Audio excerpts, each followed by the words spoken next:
주일 3부 예배 나오신 우리 로뎀교회 성도님들, 또 온라인으로 함께 하시는 우리 성도님들을 주님의 이름으로 환영하고 축복합니다. 예배하는 이 시간 하나님께서 우리에게 은혜를 주시고 우리를 새롭게 해 주실 줄 믿습니다.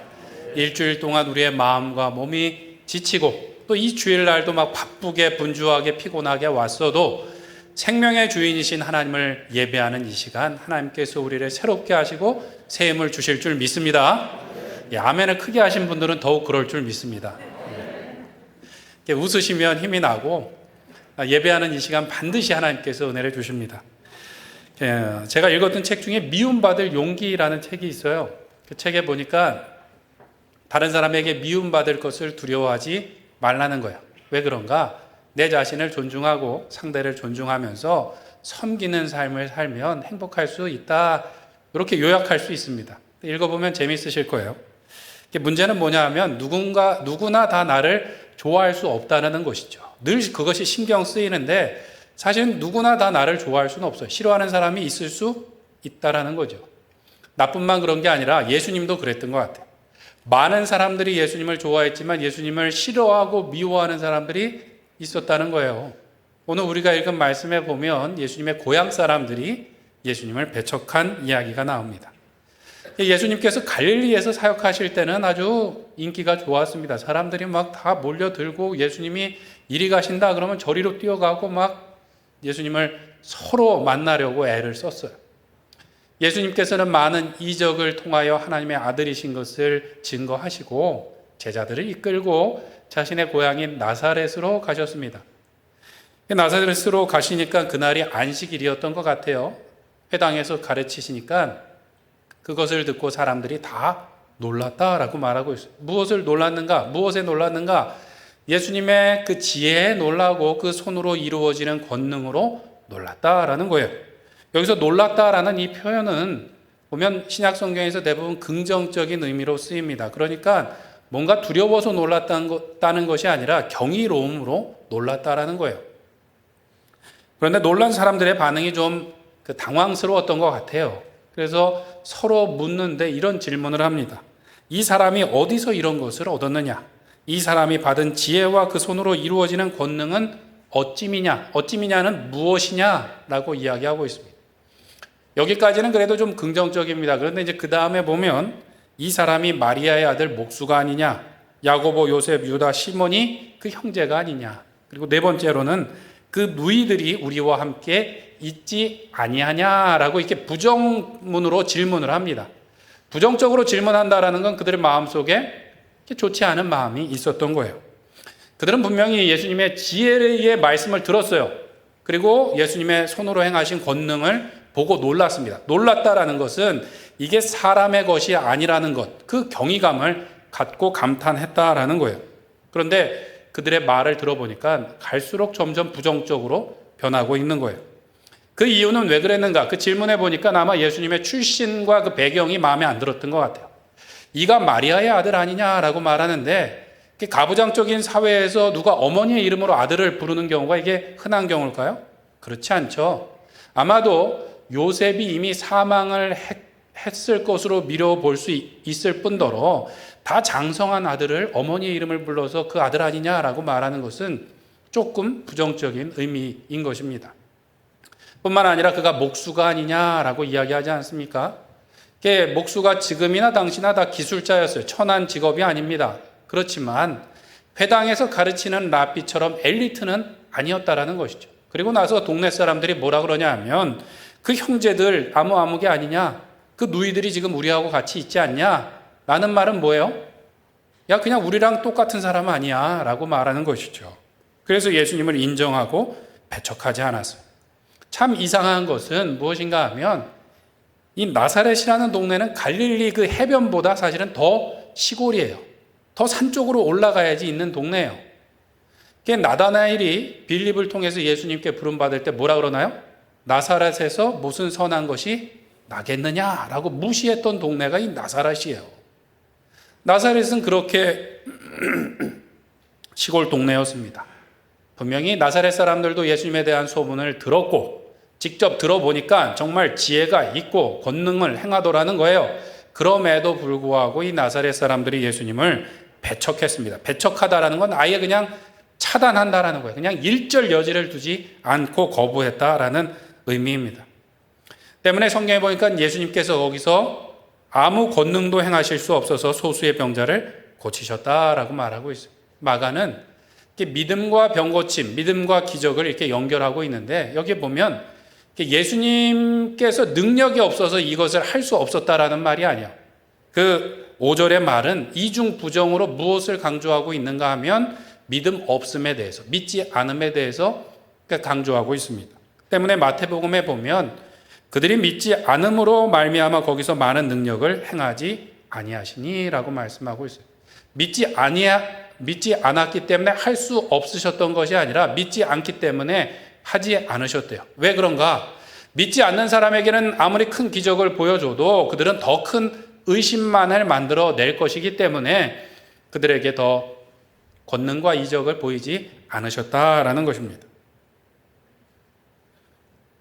갈릴리의 다른 많은 사람들은 예수님의 말씀을 듣기 원했고 그 기적을 경험하기를 원했습니다. 그런데 예수님께서 잘하고 또 예수님과 가까웠던 나사렛 사람들은 그것을 거부했어요.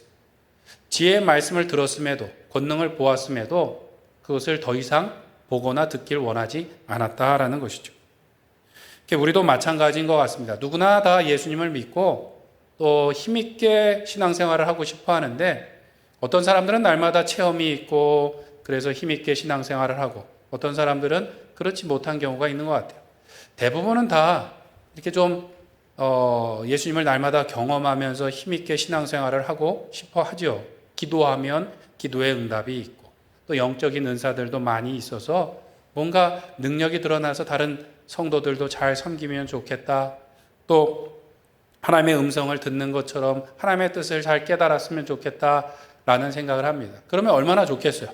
전도할 때도 이거 보십시오. 이렇게 하는 것이 예수님을 믿는 겁니다. 예수님 믿으면 이렇게 됩니다라고 자랑스럽게 말할 수 있을 텐데 가만 보면 우리가 그렇지 못할 때가 있는 거야. 누구나 다 사모하는데 어떤 사람들은 그렇게 날마다 하나님을 경험하면서 힘있게 살고 어떤 사람들은 그냥 조용히 살아가는 경우가 있다라는 거예요. 사실 우리가 솔직히 얘기하면 그런 게 잘 안 되니까 우리가 점잖게 또는 적당히 살아가는 것이 아닌가라는 생각을 해보기도 합니다. 그 사람들이 하는 말 중에 이런 말이 있습니다. 순복음교회를 통해서 예수님을 믿지만 결국은 장로교인이 된다라는 말이 있어요. 무슨 뜻이냐 하면요. 예수님을 믿지 않는 사람들에게 전도할 때 순복음교회 성도님들은 뜨겁게 전도를 해요. 예수님 믿으면 그 문제, 자녀의 문제, 사업의 문제 해결됩니다. 그래갖고 하여튼 붙들고 가갖고 기도해갖고 결국은 응답을 받아요. 그러면 이제 그 성도님이 예수님 믿고 뜨겁게 신앙생활을 합니다. 근데 신앙생활을 좀 하다 보니까 기도한다고 딱딱 이루어지는 게 아닌 것 같아요. 그리고 신앙생활을 하는데 말씀처럼 내 삶이 수학 공식처럼 설명이 되지가 않더라는 거예요. 그래서 어떻게 되는가? 이제 장로교인이 된다라는 거예요. 좋게 해석하면 말씀 중심이 되는 거고 또 가만히 생각하면 점잖게 또는 적당하게 이제 신앙생활을 하게 된다라는 의미가 있습니다. 말씀과 체험 중에 어떤 것이 더 중요하다고 말씀드릴 수 없어요. 말씀은 분명히 머리로만 이해하는 것이 아니라 우리가 순종하여 믿고 순종하여 우리의 삶으로 경험할 때 그것이 살아있는 하나님의 말씀이 되고 우리의 신앙이 되기 때문입니다. 그렇다면 우리는 어떻게 예수님의 지혜의 말씀을 날마다 듣고 그 권능을 경험하면서 힘있게 신앙생활을 할 수 있을까요? 그것은 오늘 예수님께서 이상하다라고 여겼던 그런 믿음이 아니라 예수님이 놀랄 만한 믿음을 우리가 갖고 주님 앞에 나가야 될 줄로 믿습니다. 6절 전반절 말씀해 보니까 그들이 믿지 않음을 이상히 여기셨더라라고 말씀하고 있어요. 그들이 믿지 않음을 이상히 여기셨더라. 나사렛 사람들은 예수님의 배경이 보잘것없다고 예수님을 배척했어요. 이에 예수님께서는 이런 말씀을 하십니다. 선지자가 자기 고향과 자기 친척과 자기 집 외에서는 존경을 받지 못함이 없느니라 라는 이야기를 하셔요. 이거는 당시에 이제 속담처럼 사람들이 하던 얘기예요. 당시에 이제 다른 문헌에 보면 이런 말도 있습니다.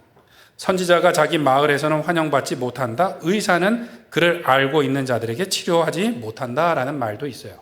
이게 무슨 말이냐 하면 익숙한 사람들, 익숙한 것을 인정하지 않는다라는 말이 당시에 사람들이 하던 이야기라는 거예요.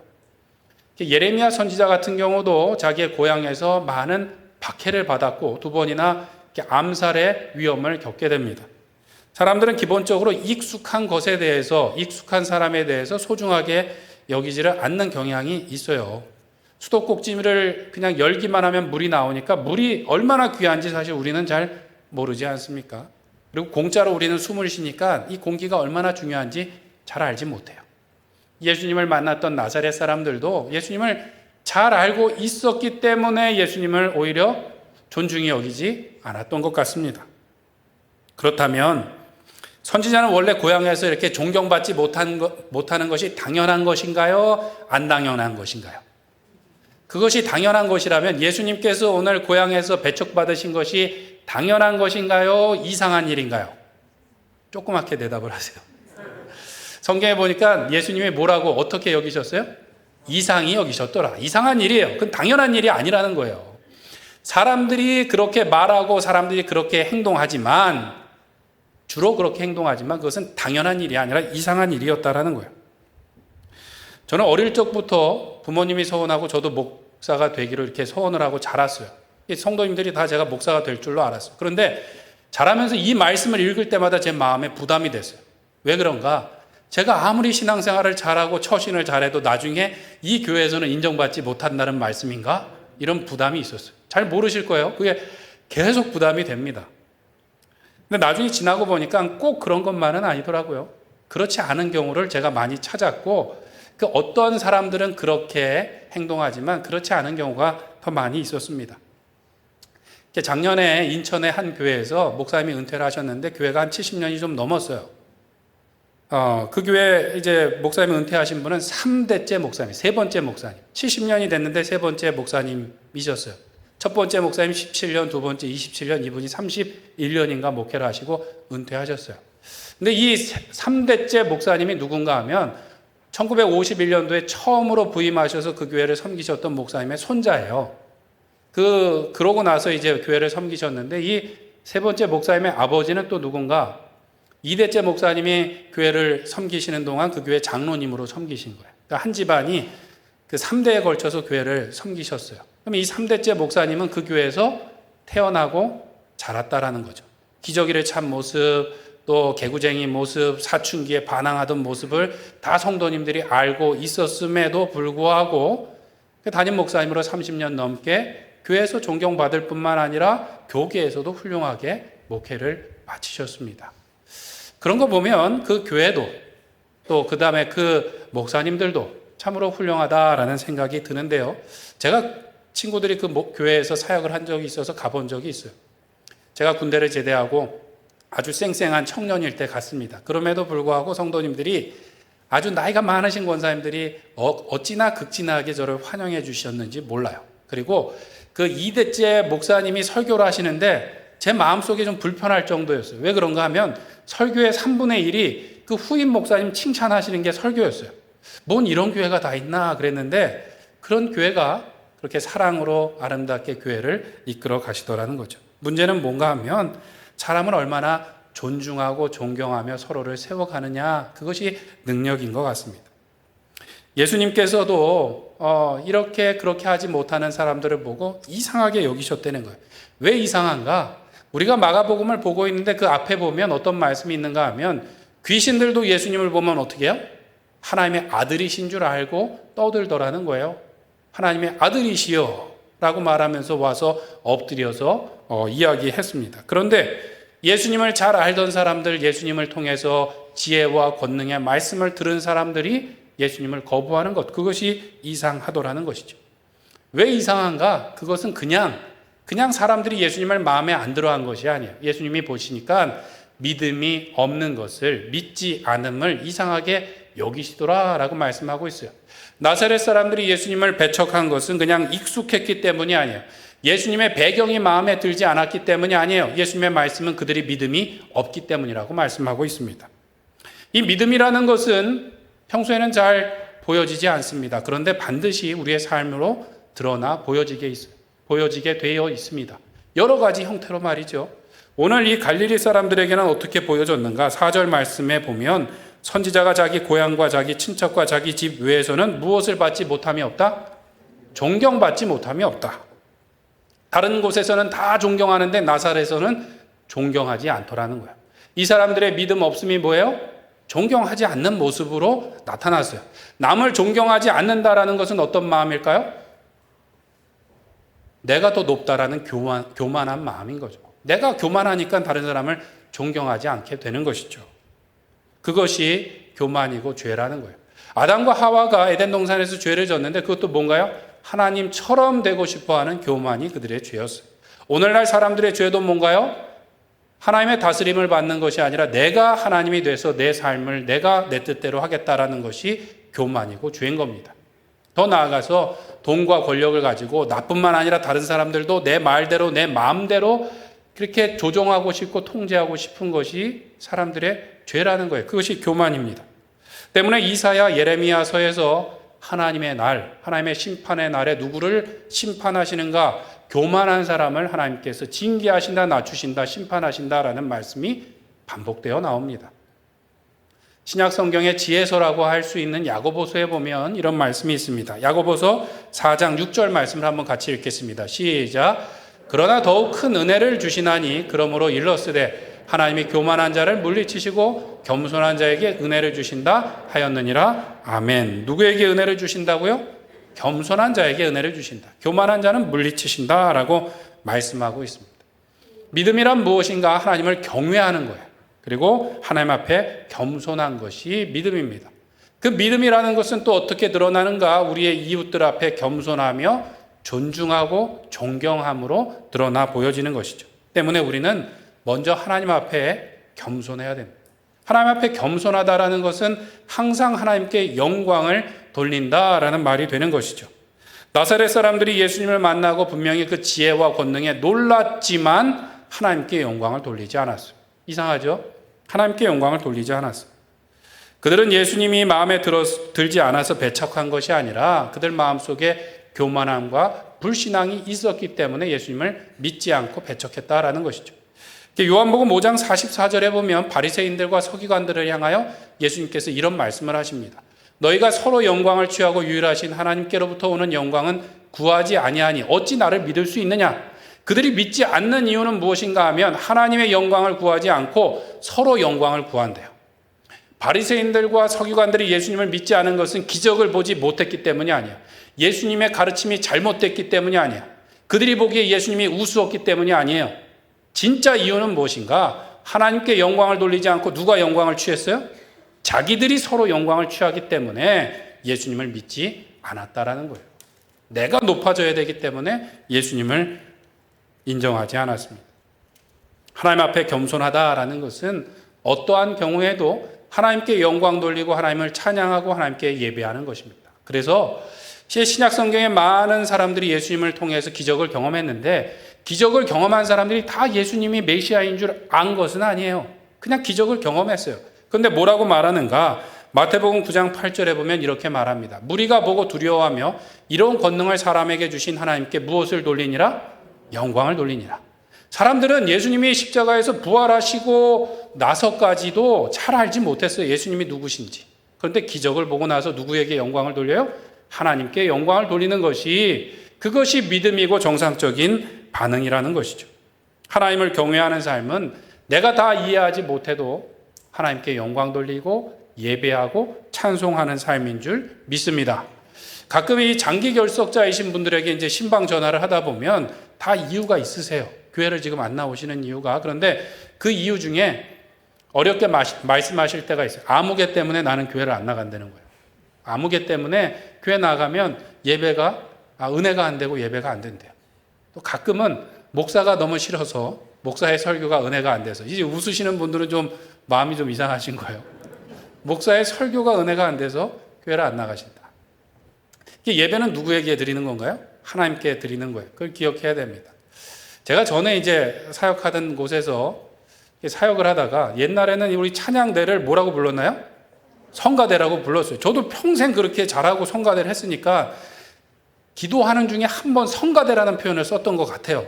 예배가 끝나고 저에게 문자가 왔습니다. 목사님, 오늘 예배가 이래저래 너무 좋았는데 목사님 성가대라고 하셔서 제가 그 기도에 아멘을 못했습니다. 예배 동안에 너무 힘드셨대요. 그 말을 듣고 이분이 너무 안타까웠습니다. 예배 동안 하나님의 말씀을 묵상한 게 아니라 제가 성가대라고 말했던 그 말을 묵상하셨으니 얼마나 힘드셨겠습니까?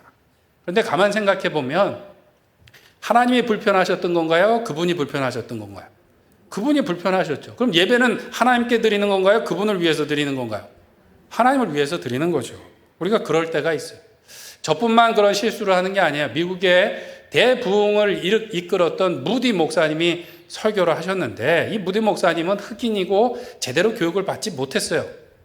구두 닦기도 하시다가 그러고 이제 사역을 하시면서 설교할 때 큰 은혜가 임하고 놀라운 이적들이 일어났는데 어떤 사람들은 이 무디 목사님의 사투리 때문에 이 무디 목사님이 가끔 문법을 틀리는 것 때문에 그 집회에 참석하기를 원치 않았고 가서도 은혜를 못 받았다는 거예요.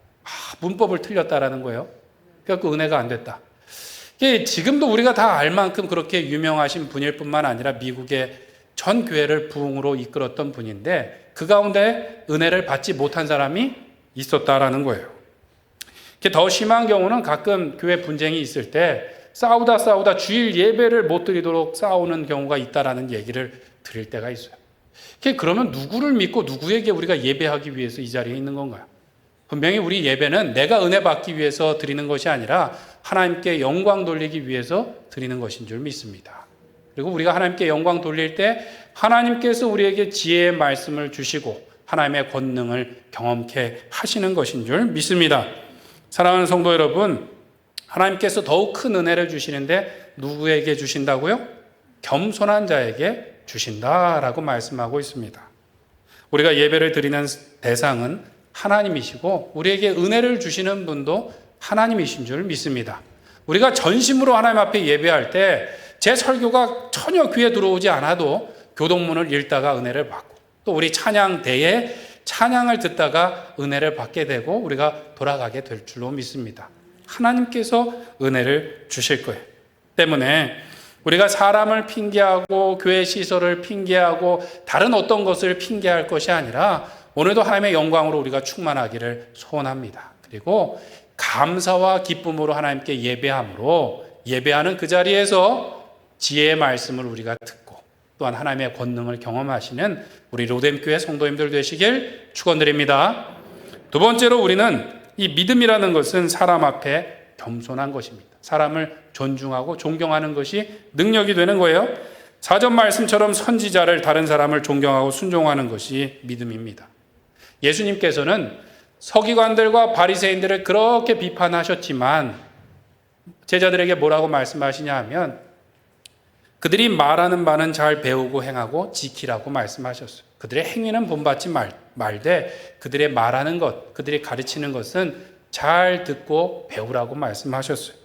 나사렛 사람들은 분명 예수님의 지혜와 권능에 놀랐지만 예수님을 배척했습니다. 참 이상한 것은요, 예수님께서 예루살렘에 가셨을 때 아리마대 사람 요셉이나 니고데모 같은 사람, 잘 배우고 똑똑하고 높은 지위에 있었던 사람들은 오히려 예수님을 존경했는데 나사렛 사람들은 예수님을 무시하고 배척했다라는 거예요. 예수님께서는 그것을 불신앙이라고 말씀하셨는데 왜 불신앙인가? 사실 이러한 그 나사렛 사람들의 마음은 뭐냐 하면 자격지심이고 그 다음에 열등감에서 나온 거예요. 열등감에서. 이것은 나사렛 사람들이 그 시골 사람이라서 그런 것이 아닙니다. 죄인인 사람들은 다 그래요. 죄인인 우리는 모두 다 부족함과 부끄러움을 가지고 있습니다. 그것을 가지고 있다 보니까 자꾸만 우리 스스로 가리려고 하고 가리다가 안 되면 어떻게 해요? 다른 사람을 끌어내려서라도 우리가 가리려고 하고 내가 높아지려고 하는 것이죠. 그런데 예수님을 믿는 사람은 어떻습니까? 예수님의 보혈로 내가 다 용서받았습니다. 성령님께서 나에게 은혜를 주십니다라고 그것을 부끄러워하지 않게 되는 것이죠. 하나님 앞에 감사하게 되는 것입니다. 사도 바울이 말한 것처럼 나의 약한 것을 오히려 자랑하게 되는 것이죠. 그러면 하나님 앞에 늘 감사하게 되고 내가 만나는 사람도 단점을 보는 것이 아니라 하나님께서 은혜 주실 것을 기대하고 사랑하고 섬기고 존경하게 된다라는 것이죠. 사도 바울은 디모데전서 5장 17절에 보면 지도자들을 존경하라고 말씀하고 있어요. 잘 다스리는 장로들을 배나 존경할 자로 알되 말씀과 가르침에 수고하는 이들에게는 더욱 그리할지니라 라고 말씀하고 있습니다.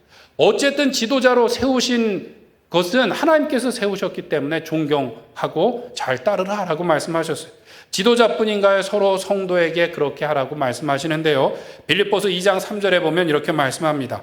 아무 일에든지 다툼이나 허용으로 하지 말고 오직 겸손한 마음으로 각각 자기보다 남을 어떻게 여기고? 낮게 여기고. 남이 나보다 더 낫다, 높다라고 여기라고 말씀하셨어요. 그 빌립보서 말씀에 보면 이것이 누구의 마음이다?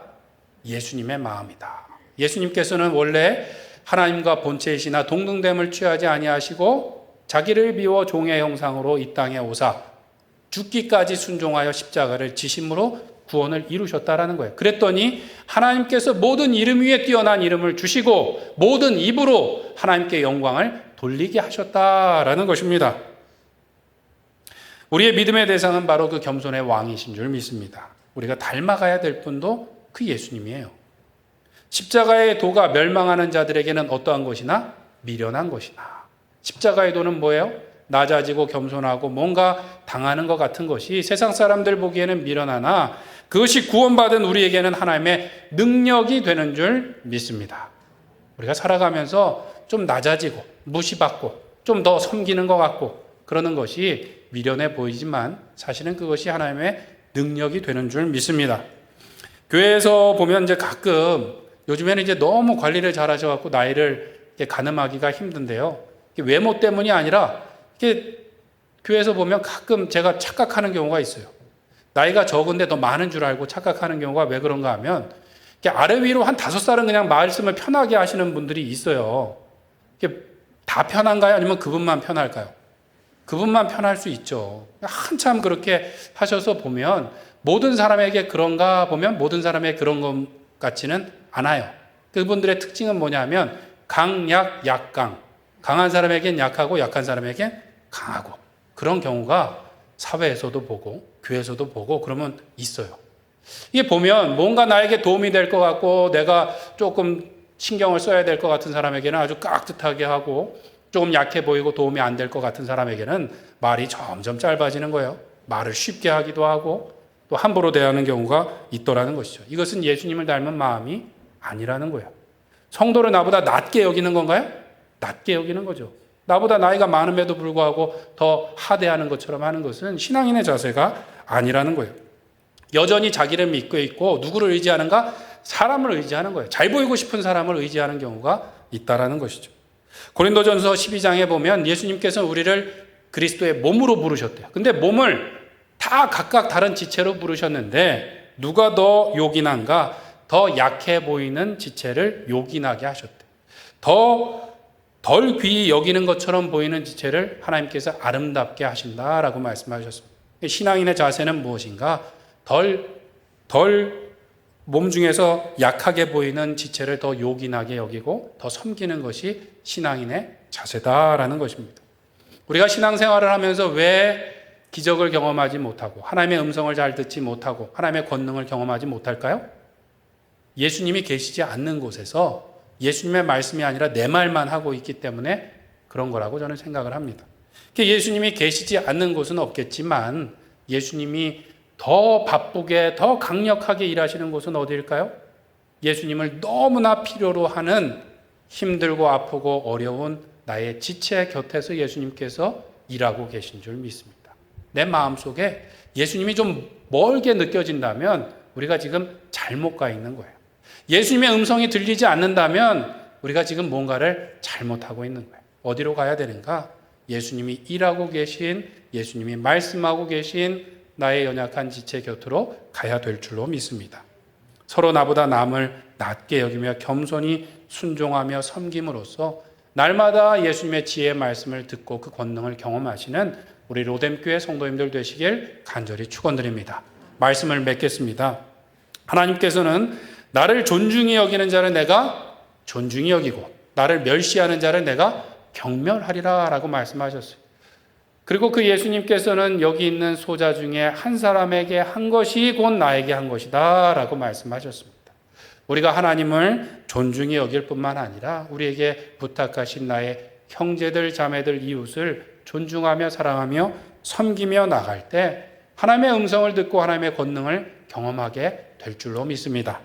예수님께 자신의 종의 병을 고쳐달라고 나왔던 백부장이 그러했습니다. 백부장이 예수님께 나와서 부탁을 하는데 주님, 내 사랑하는 종이 병에 걸렸습니다 라고 말해요. 이방인 백부장이 자기의 종을 뭐라고 말했다고요? 사랑하는 종이라고 이야기하고 있어요. 종임에도 불구하고 존중하고 사랑하던 그 사람은 예수님께 주님께서 내 집에 들어오는 것을 감히 감당할 수가 없습니다. 그냥 말씀만 해주세요. 저도 남의 수하에 있고 제가 가라면 가고 오라면 옵니다. 그냥 말씀만 하시면 됩니다. 라는 이 이야기를 듣고 예수님께서 어떻게 반응하셨나요? 그것을 들으시고 놀라시더라. 놀라셨대. 왜 놀라셨나요? 이스라엘 중에 이만한 믿음을 본 적이 없다라고 말씀하시면서 놀라셨다라는 것이죠. 근데 재미있는 것은 백부장의 말을 듣고 이 놀라셨다라는 표현하고 우리가 읽은 말씀 가운데 이상히 여기셨다라는 말이 같은 단어예요. 같은 단어. 헬라어로 따우마조라는 같은 단어입니다. 바라기는 우리가 교만함과 불신앙으로 예수님 앞에 이상한 사람이 되는 것이 아니라 하나님을 경외하고 나의 형제와 자매를 겸손히 사랑하며 섬김으로써 하나님 앞에 놀라운 믿음의 사람이 되시기를 간절히 축원드립니다. 뿐만 아니라 우리가 이 세상을 살아가는 가운데 손가락질 받는 이상한 신앙인으로 살아가는 것이 아니라 겸손하며 다른 사람을 존중하며 사랑으로 섬김으로 놀라운 믿음의 사람이라 칭함을 받으시는 우리 로뎀교회 성도님들 되시길 간절히 축원드립니다. 이 시간 같이 기도하도록 하겠습니다.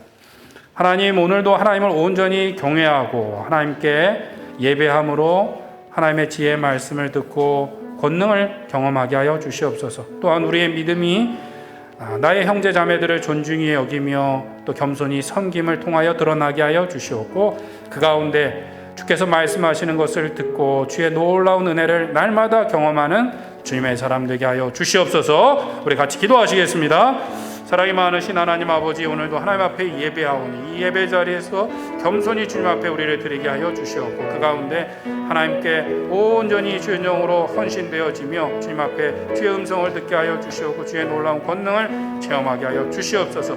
겸손히 주님 앞에 나아갈 뿐만 아니라 나의 지체들 앞에 하나님 겸손하게 하여 주시사 존중하며 또한 존경하며 섬김으로써 하나님의 일하시는 것을 함께 경험케 하여 주시옵고 하나님의 음성을 듣는 우리가 되게 하여 주시옵소서. 사랑이 많으신 하나님 아버지, 하나님을 믿고 하나님을 예배한다고 하면서 하나님 그 영광을 우리가 취하지 않게 하여 주시옵소서. 온전히 하나님께 영광 돌리고 그 앞에 겸손함으로 하나님의 놀라운 능력을 날마다 경험케 하여 주시옵고 또한 우리의 지체들을 예수님의 사랑으로 섬기며 또 나보다 낮게 여김을 통하여서 주님의 음성을 같이 듣게 하여 주시옵고 주님의 놀라운 권능을 함께 경험하는 아름다운 우리 로뎀교회 되게 하여 주시옵소서. 예수님의 이름으로 기도합니다. 아멘.